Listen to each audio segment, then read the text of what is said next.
Hi, I'm Selena from Annie's Bookstore, and I'm here with Cy Montgomery, who is a writer of nonfiction, and she writes about animals, and she writes stories for both adults and for children. And for readers unfamiliar with your work, how would you describe exactly what you write? Cy? Oh, I've written now 31 books for adults and children, and they are all about our relationships with animals. Sometimes I'll write about a scientist's relationship with its study animal, with their study animal. Sometimes I'm writing about someone who I love deeply, who is a member of my family, like The Good Pig is a memoir of my life with Christopher Hogwood. I'm perhaps my most well-known recent book was The Soul of an Octopus, when I got to know several giant Pacific octopuses who lived at the New England Aquarium. And that was sort of an exploration into the wonder of consciousness, as well as an exploration into the souls of these creatures who were more closely related to clams and snails than to people, but you can still be friends with. So that's what all of my work is about. Wow, that's amazing. So, what can readers expect from your latest book? Well, let's see, do I have it right here? I thought I was going to hold it up, and I just gave the last copy to someone. It's called The Hummingbirds Gift, and that's plural possessive. It's the gift of these two hummingbirds who I was privileged to help a wonderful bird rehabilitator raise these orphaned baby hummingbirds. They were abandoned, or probably the mother would abandon them because she was killed, is probably what happened. And, these little guys, they hatch out of eggs the size of navy beans. They're born the size of bumblebees. They're so helpless. They're so vulnerable. And as you know, being a naturalist, birds, all birds are just made out of air. They're full of air sacs and giant lungs and big heart. But what could be more vulnerable than an infant baby hummingbird who doesn't even have their feathers? And to take care of these little guys, we eventually named them Zuni and Maya. They were only, when I met them, they were only 10 and 12 days old. We had to feed them from dawn to dusk every 20 minutes. This very special mixture that had to be just right of enzymes and nectar and hundreds of crushed bugs. And we had to feed them with a syringe, sticking this thing that looked like the Empire State Building down the throats of these delicate little beings. And if we didn't feed them enough, of course, they could starve. But if we fed them too much, literally, they could pop. So this was a very challenging and dramatic story of essentially resurrection, because those babies would have died. And because they did not, we got to have a hand in releasing them, where they would just become, kings of the sky. There's nothing like a hummingbird. They really rule the sky, as you know. Yes. Wow, that is so amazing. And they're just so delicate. They're so tiny. I know, it's unbelievable. There, as you probably know, have you've seen a hummingbird nest? This nest was smaller than a quarter, and the mother hummingbird goes out and gets spider silk to weave into the nest. And the reason she does this is so that the nest can enlarge when the babies grow. But of course, that's a really dangerous thing to do if you're a little hummingbird and you weigh, less than a handful of coins. You can get entangled in the spider web. There's so many things that can befall them. And yet, when you think of it, they're the fastest birds in the sky. If you count body lengths, they're much faster than peregrine falcon. They're faster than the space shuttle if you're just looking at body lengths per second that they can travel. And they're also, in terms of body lengths, it's a hummingbird who is the longest migrant in the world. It's the Allen's hummingbird, and that was the very species that we were working with. Although at first, when they just had those pin feathers. We didn't know what we had. They showed us later who they were. And how many times do they flap their wings Oh per gosh. minute?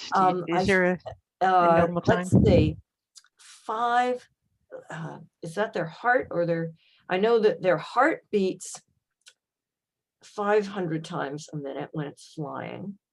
Their wings flap so quickly that no one could even count them. I think it's 60 times a second, that no one could count them until the invention of the stroboscope. No one understood the physics of how they could fly because no one could see their wings move. It was just a blur. It was mist.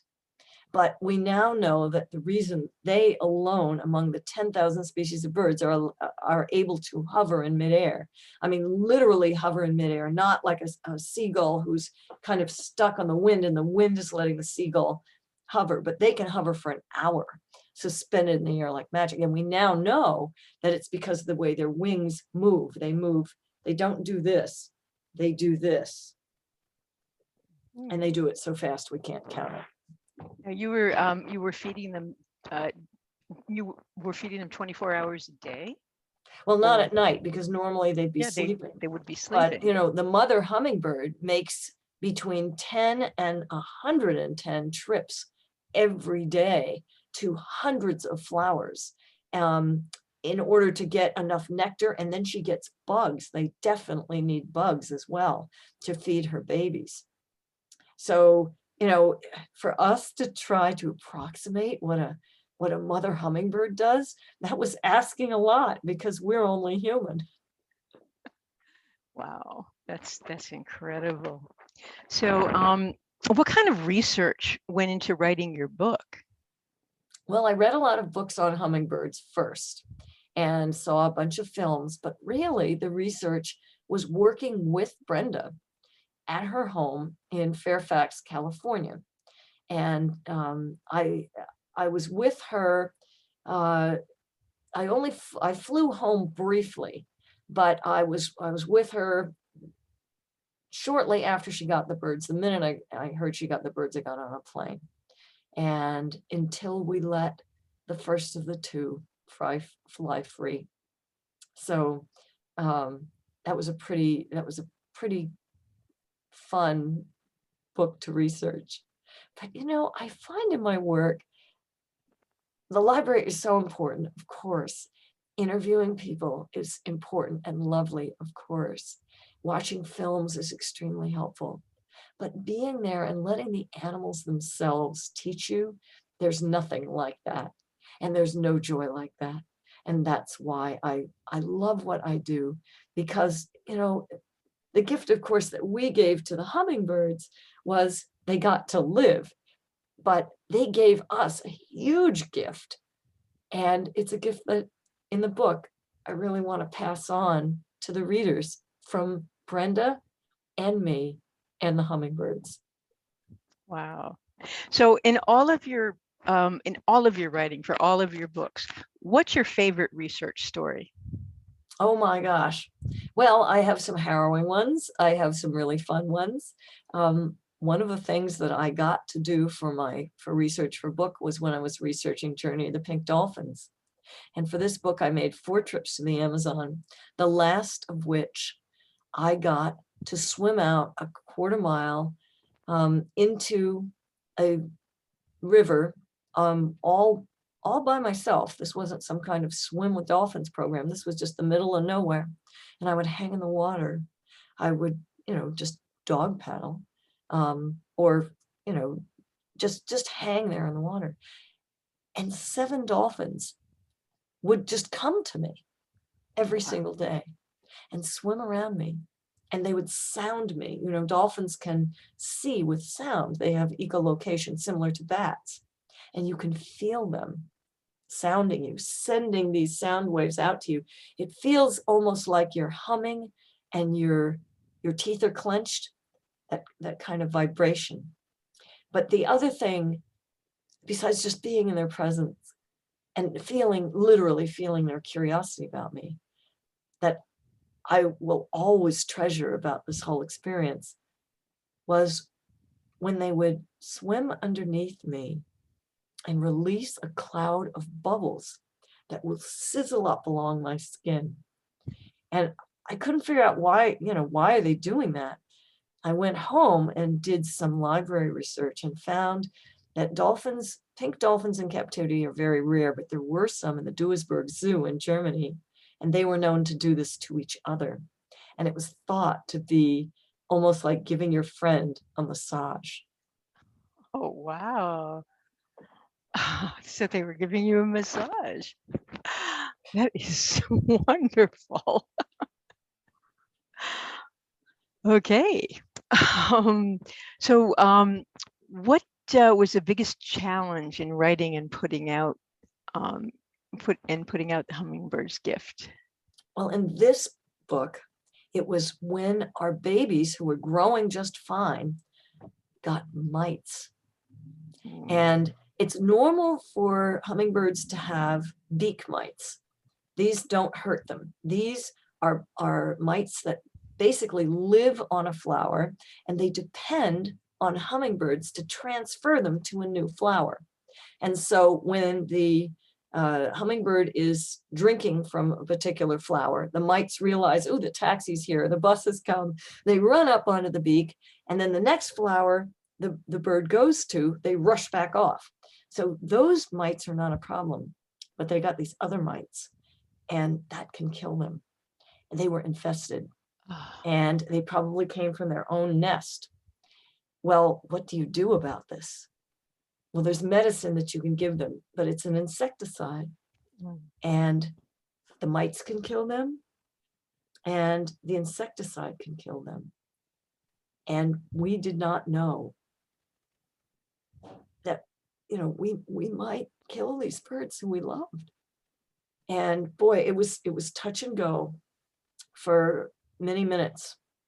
So that was the hardest thing that we had to do. I would imagine. Wow. Okay. So what else can we expect from you in the future? Well, I'm working on a book right now on turtles. In fact, I'm working on 2 of them, and they will be illustrated by Matt Patterson, who people may know. He is a fantastic turtle artist. He lives about a half an hour from our house here in Hancock. He lives in New Ipswich, and he's going to be a character in one of the books, and he's illustrating both of them. One book is a turtle book with all kinds of just amazing facts about turtles, and his gorgeous illustrations of turtles and their many forms, and showing some of their amazing abilities. I mean, there's turtles who sleep in trees. There's turtles who can pee out of their mouths. There's turtles who live largely off ticks that they eat off of rhinoceroses and hippos. I mean, there's just amazing turtles that don't look like a turtle or act like what we think a turtle should act like. The other book, the first book that I'm talking about, can be enjoyed by adults and children. The other one is an adult book, and it's going to be kind of like The Soul of an Octopus in that it's a long narrative explaining relationships that we have been privileged to have, many of them thanks to the Turtle Rescue League, which is actually, you may know the Turtle Rescue League because it's in Massachusetts. And in addition to writing about these turtles, what they are teaching me, the same way that the octopuses were teaching me about consciousness, these turtles are teaching me about time. How so? Well, I figure if you have been alive for, 300 million years plus, a thing or two about time. They appeared on Earth at the same time as the dinosaurs, and yet turtles are still with us. And some of the longest lived creatures in the world are turtles. Even the common snapping turtle that you see at your local pond, that turtle can live, if nothing kills it, the turtle can live to over 100 easily. But what usually happens is they get run over, or they get injured in some horrible way, They get chewed by dogs, or as infants, everyone eats them. But many other turtles can live for over 200 years, tortoises in particular. So they know about time, and they know about not hurrying. This is something I really need to learn. And interestingly, this year, because of COVID, time has been so different for many people. I think time has become fast and slow for us in a funny way. So we all are getting a new lesson about time and time travel. And also, I've got to say, I'm 63, and I've traveled all over the world. I'm certainly not done yet. I've taken my vitamins and working out, but it allows you to think about time in a different way than when you're 20 or 30 or 40 or even 50. And it lets you think about, am I going to have a chance to become wise? And what is wisdom? And what does all this time, the gift of all this time, what does it give you? How does it let you give to others? And the turtles are showing me some of that. Very interesting thought. All right. Now I have some questions for you about being a writer. Okay. What's your favorite part about being a writer, of the whole writing and publishing Oh, process? being with the animals, beyond a doubt. Okay. Totally. I mean, number 1 through 100 on the list of my favorite things is being with the animals. Okay. And what do you think has been your greatest lesson in the journey so far? To trust the animal teachers. There's times when I'm writing and I can't trust myself, and I think, even though I've written a lot of books, you'd think I would know how to do it by now, but still sometimes you feel like, I am unworthy of the story.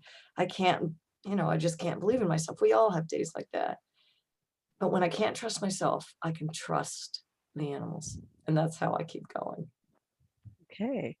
What do you consider the most challenging part of the writing process, and how do you overcome that?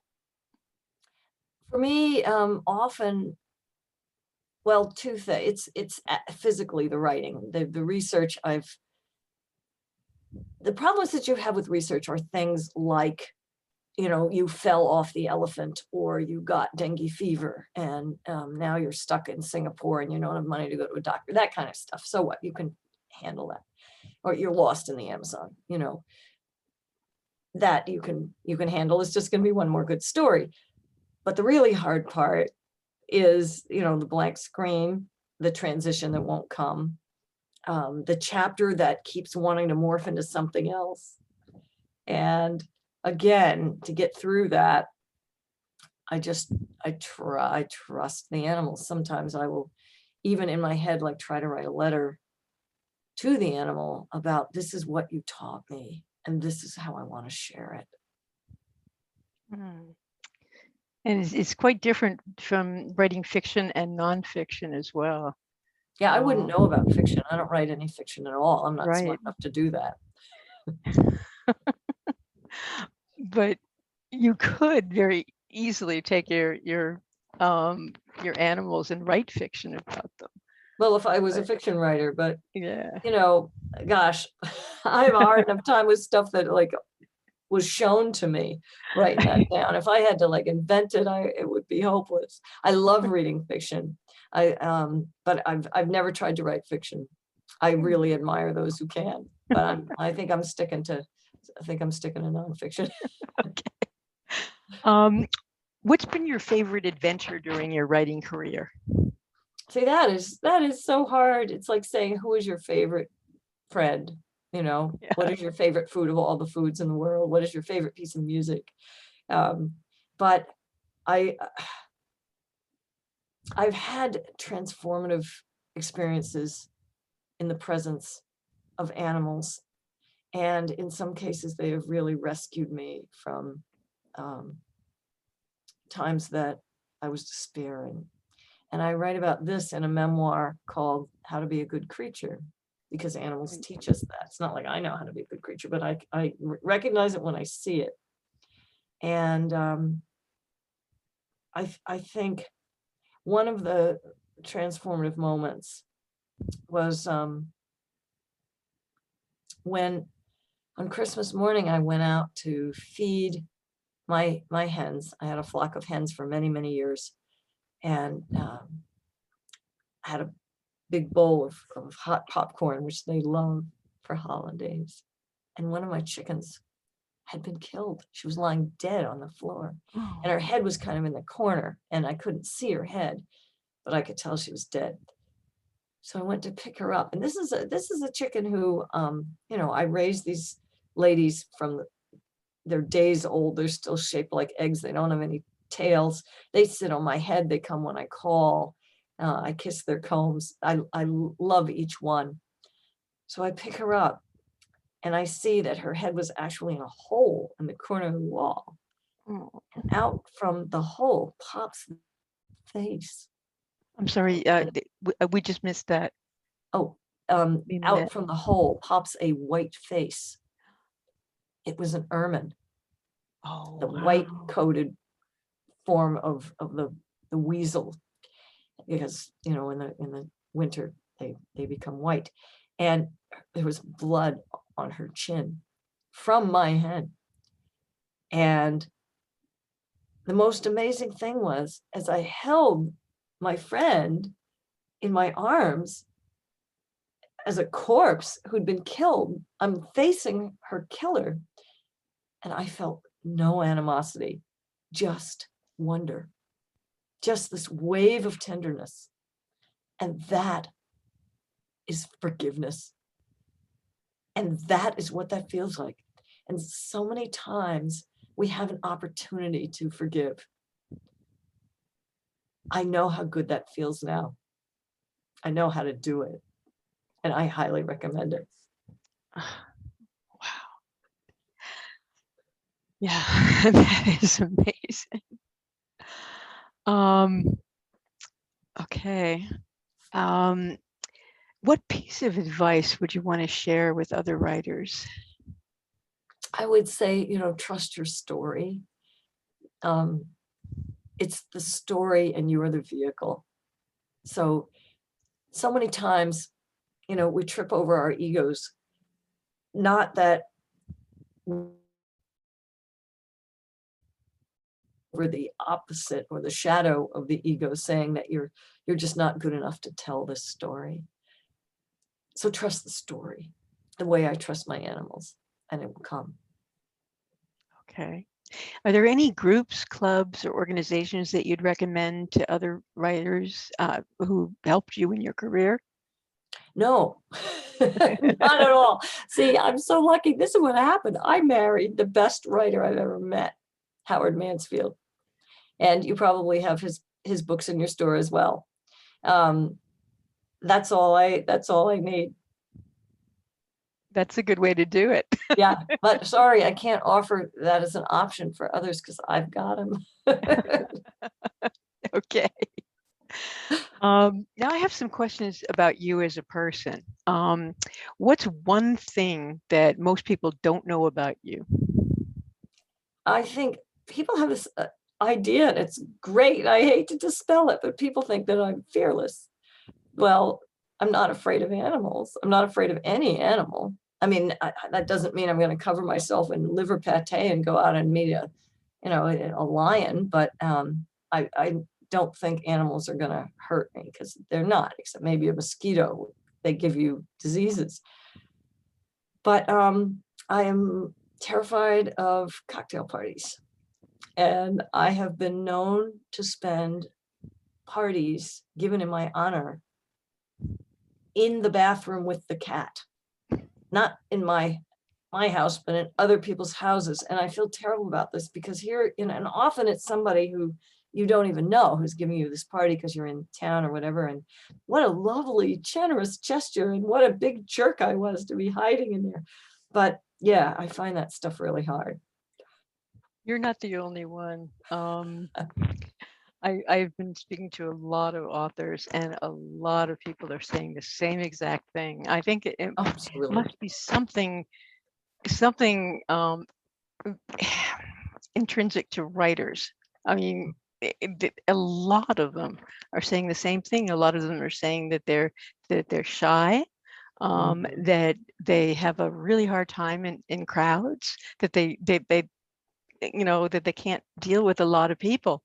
It's got to be something, you know, just for writers. Yeah, well, I mean, I guess it's part of our superpower in a way. That weakness is Hmm. part of our superpower because to write, you need to be alone Yes. with your words for a long time, and many people aren't comfortable with that. Well, they aren't writers. So that what you're saying makes sense that I'm not the only one that with that. Not at all.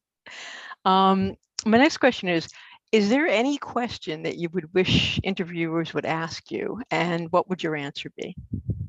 It would be either how can I help whatever animal it is that I'm writing about, or how can I be a better creature on this earth? What are some things that I can do? What would And your answer be? well, um, for the hummingbirds, in the back of the book, I list a number of organizations where you can learn more about hummingbirds and support hummingbirds. The human star of the book is my friend Brenda Sherburn LaBelle. And one of the things that she is doing is creating this huge pollinator garden and also sculpture space. And it would be fabulous if people would support her in those efforts. And I have put that link in the back of the book. Um, and for any of the other creatures that I write about, I always have in the back of the book ways that you can take the next step, because that's why I write. I write, I care about people being informed, and and I write for children as well as adults, as you know, and I care about kids being proficient in science. But what I care about far more than that is engaging people with the natural world, because one, we need to do it if we're going to save the planet. We're really at a critical juncture. And two, there's no greater, more fulfilling, lasting joy that I can think of to share. Great. What is or are your passions when you're not writing? And I know obviously the animals is your biggest passion, apparently. And how do you make time for your hobbies and things that you love? Well, I'm a vegetarian. I've been vegetarian for how old am I? 63, so 40 years. And I love to make food for others and share good, clean, healthy vegetarian food. So I cook pretty much everything from scratch for my husband um, every day, and love doing that. So, uh, and the other thing that I always do is spend time in the woods with our dog Thurber, and that's a terrific pleasure.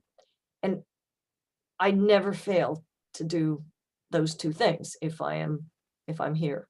When I'm on the road, of course I can't. I actually do cook all of his food and put it in the freezer when I'm gone for weeks or months. Your husband's or your dogs? My husband, yeah, the Thurber, I don't cook for him, but I know there's people who do cook for their Yeah, dogs. And right. That's what I was asking. he's on a kind of a special diet. Thurber was born with one, I'd like to say, one good eye and one blessed eye. He's blind in one eye, which is why we have him. Otherwise, he would have gone on with everyone else in his class, in his litter, to be a professional herder. But we're very lucky that he had that blind eye. But he has a couple of other things with his tummy, so he has to be on a special regular diet, and that comes in a bag, and I feed it to him with special enzymes, and all is well. He looks terrific. What kind of a dog is he? He's a border collie. Oh, I love border collies. They're Yeah, so beautiful. I So, can show you him. He's right under here, but it would mean like moving the camera around. I'm not sure. That might like totally so, disrupt everything. so does he help you with your writing, or does he hinder you? Oh, he does nothing but good things for me. But, it's tempting to do. Sometimes he does insist that we go outside. But I think, I mean, you gotta live too and do the things that you love. And, when I'm on my deathbed, I don't think I'm going to say, darn, why was I out walking in the woods with my dog? Instead, I'll be like, gee, give me one more breath so I can pet him one last time. Right. So what does your writing space look like? You're And in it. You're in it. what do you need to have around you while you're writing or editing? Well, I mean, I happen to have a lot of books around me and pictures and natural history items, but I think all I really need is my what I really need is my notes and a keyboard, because I've been able to write, when I'm in the field, for example, like when I'm in, Brazil or Papua New Guinea or the Altai Mountains of Mongolia, or any of these places. I don't take any electrical stuff. I take a notebook and a bunch of pens, and I might be writing in a tent. I might be writing in a hammock. I might be writing in a on a boat. I can write.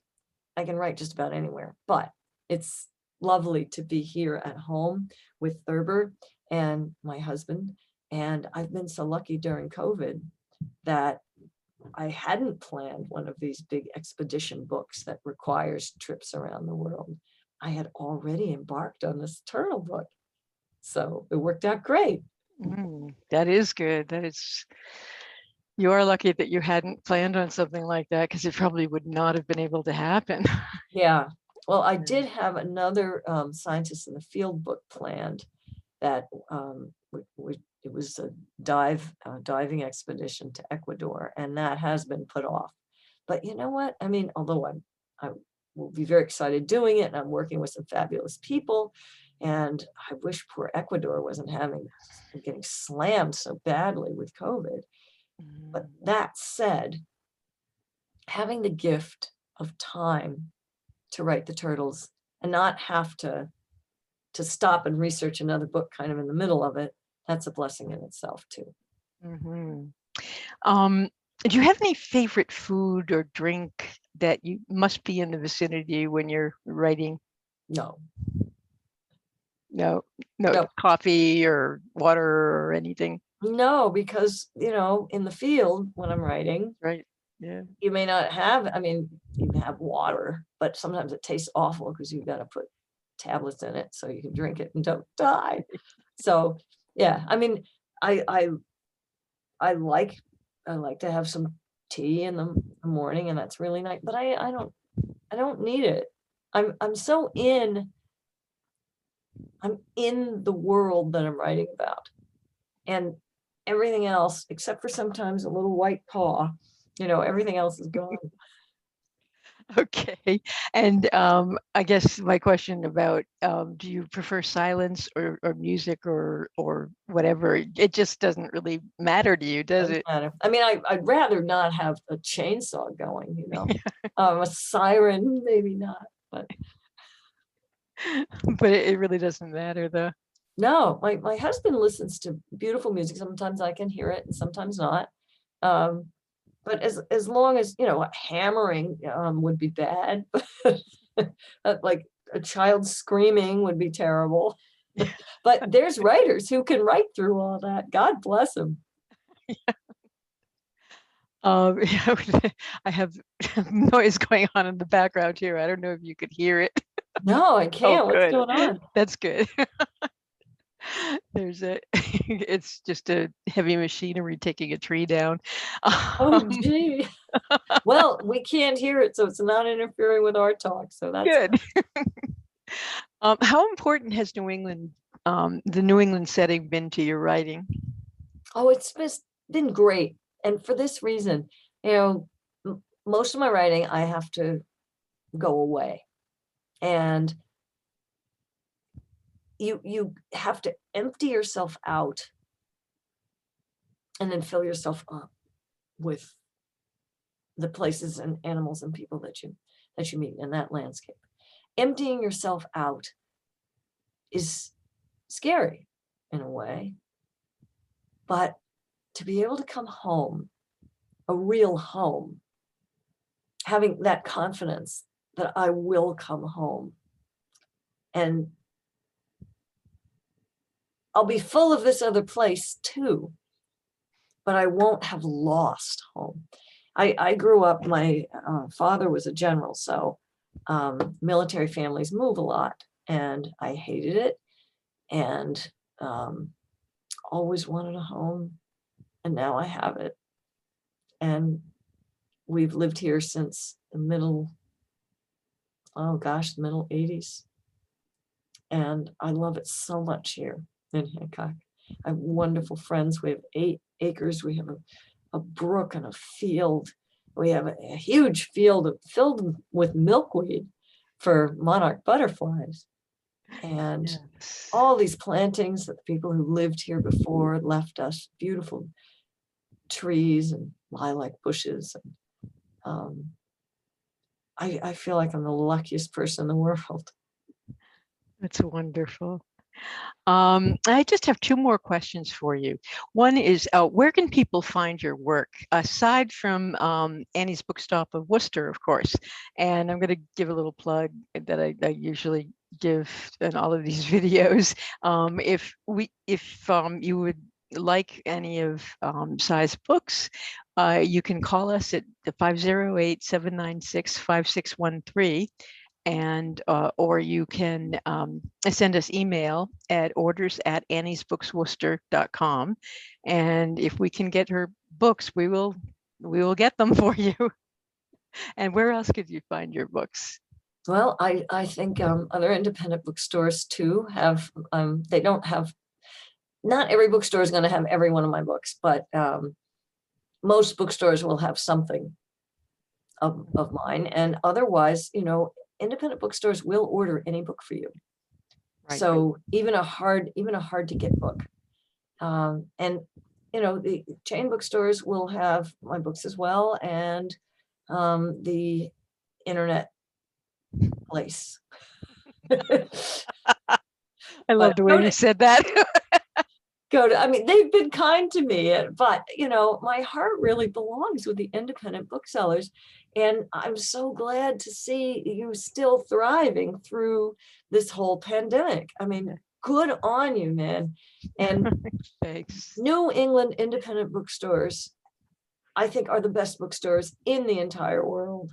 We have such a great literary tradition, and the booksellers have such a wonderful relationship with their customers.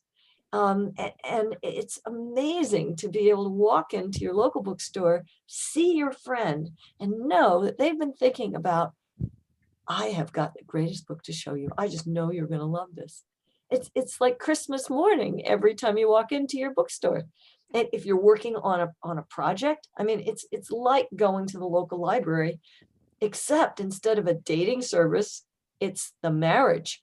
You're not just going to spend a little bit of time with the book that you take out of the bookstore. You're going to own that book. That book is going to be part of your life. It's going to be in your home.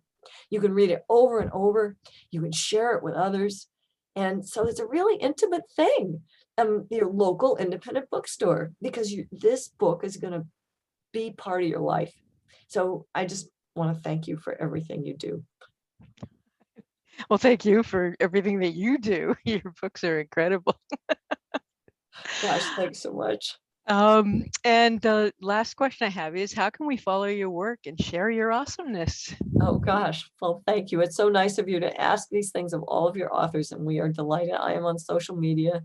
I'm on Facebook and Insta and Twitter. My website is SaiMontgomery.com, and it has excerpts from all of my books. It has reviews.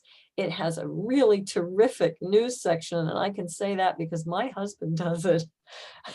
So, and my husband's books are very worth checking out. His name is Howard Mansfield, and again, I think he's the best writer I've ever known. Well, that sounds good. Have to check him out. Yeah, you'll love his stuff.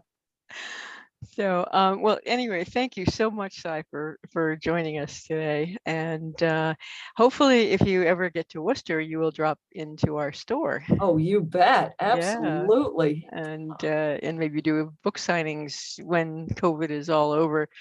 Yeah, I'm so in a hurry for that. I've had my shots. So Good, good. I'm ready to go out We into have the two. world. Yeah, we just want to Yeah. have other people ready to come into the bookstores and all be together again. And Oh, I it's going to be know. wonderful. I know. Oh, can't wait. Well, okay. Well, thank you very much. And we will be seeing you soon. Great. Thank Okay. you so Thanks. much. Yeah. Bye. Bye.